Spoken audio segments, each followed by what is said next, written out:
Hivyo basi napenda kuwahimiza kutumia mafunzo haya vizuri kwa kushiriki kikamilifu.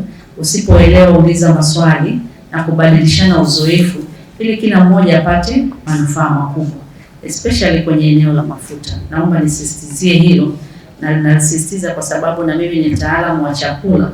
Ninafahamu namna ambavyo tunatumia mafuta mara nyingi. Yanabaki kidogo unayaongezea, yanabaki kidogo unayaongezea, unajikuta hata ile karai lako ulisafisha ukayamwaga yale machache ukatengeneza ukatumia mafuta safi.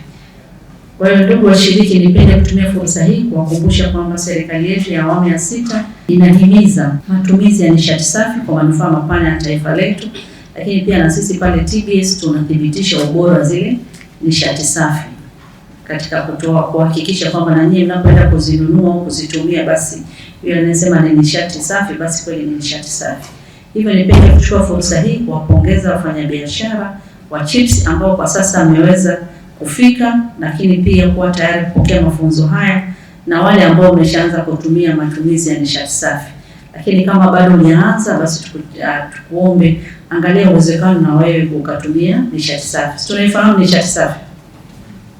Basi hivyo naomba nitambue kwamba ambao bado mwende tukatumia nishati safi, lakini mafunzo haya yawasaidie kwenda kuboresha huduma ambayo mnaitoa.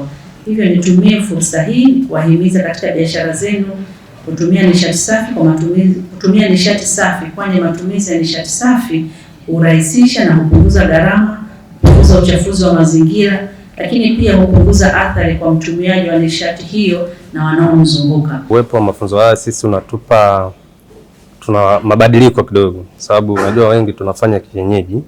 Sasa tunapokuja kwenye mafunzo kama haya, kuna vitu tunajifunza pia kuweza kubadilisha, hasa kuboresha afya, ndio kila kitu, kulinda afya za wateja wetu.